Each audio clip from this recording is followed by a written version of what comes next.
2020 সালে আফগানিস্তান থেকে 14 মাসের মধ্যে মার্কিন সেনা প্রত্যাহার করতে তালেবান সরকারের সাথে বিতর্কিত চুক্তি করেন তৎকালীন প্রেসিডেন্ট ডোনাল্ড ট্রাম্প। এর কয়েক মাস পরে ট্রাম্পকে হারিয়ে ক্ষমতায় বসেন বাইডেন। কিন্তু ট্রাম্পের এই চুক্তি বাস্তবায়নে তেমন কোনো প্রস্তুতি ছিল না হোয়াইট হাউসের। 2021 সালে আগস্টে আবারও কাবুলের মসনদে জাঁকিয়ে বসে তালেবান সরকার। সেনা প্রত্যাহার শুরু করে বাইডেন প্রশাসন। 30 আগস্ট যুক্তরাষ্ট্রের শেষ বিমানটি যখন কাবুল বিমানবন্দর ছেড়ে যাচ্ছিল, তখন এক বোমা হামলায় 13 জন মার্কিন সেনাসহ 170 জন আফগান নিহত হয়। এই হামলার পেছনে বাইডেন প্রশাসনের উদাসীনতা ও পরিকল্পনার অভাবকে দায়ী করে মার্কিন তদন্তকারী দল। তালেবানদের স্বার্থকে প্রাধান্য দেয়ায় ট্রাম্পের দিকেও আঙুল তোলেন রাজনৈতিক বিশ্লেষকরা। ইন্টারন্যাশনাল ডেটা অব মাইগ্রেশনের প্রতিবেদন বলছে, তালেবান সরকারের উত্থানের পর 2021-এর আগস্ট থেকে 2022 সাল পর্যন্ত আফগানিস্তান ছেড়ে আসা শরণার্থীর সংখ্যা অন্তত 36 লাখ। এদের মধ্যে প্রায় 4 লাখ গেছেন ইউরোপে, 2 লাখের কাছাকাছি আফগান আশ্রয় নেন যুক্তরাষ্ট্র ও কানাডায়, যাদের অনেকেই এখন মার্কিন নাগরিকত্ব পেয়েছেন। আগামী নির্বাচনে তারাও অংশ নেবেন ভোটে।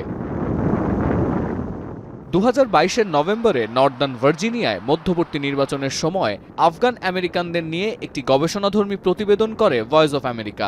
দেখা যায়, আফগান ইস্যুতে যুক্তরাষ্ট্রের পররাষ্ট্রনীতি ও আফগান শরণার্থীদের নিয়ে রাজনৈতিক দলগুলোর অবস্থানকে সবচেয়ে বেশি গুরুত্ব দিচ্ছেন আফগান ভোটাররা।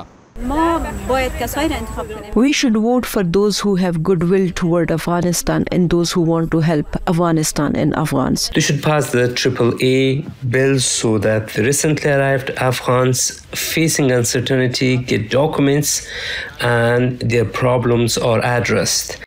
আসন্ন নির্বাচনকে কেন্দ্র করে তাই আবারও আলোচনায় আফগানিস্তান অ্যাডজাস্টমেন্ট অ্যাক্ট বা AAA বিল। 2 বছরেরও বেশি সময় ধরে আটকে থাকা এই বিল পাশ হলে যুক্তরাষ্ট্রে পালিয়ে আসা আফগান শরণার্থীরা স্থায়ীভাবে সেখানে বসবাসের নিশ্চয়তা পাবেন।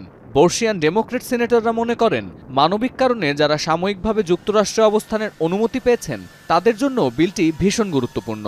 We can do in the United States is to ensure that those Afghans who have come to this country as part of the evacuation and who are continuing to come because of their work with Americans are able to resettle here.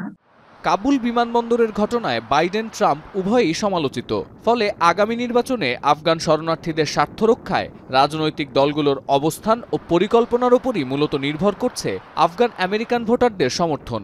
বিশেষ করে ক্যালিফোর্নিয়ার মতো অঙ্গরাজ্য, যেখানে সবচেয়ে বেশি আফগান ভোটারদের বসবাস, সেখানে শরণার্থী ইস্যু উপেক্ষা করার সুযোগ নেই।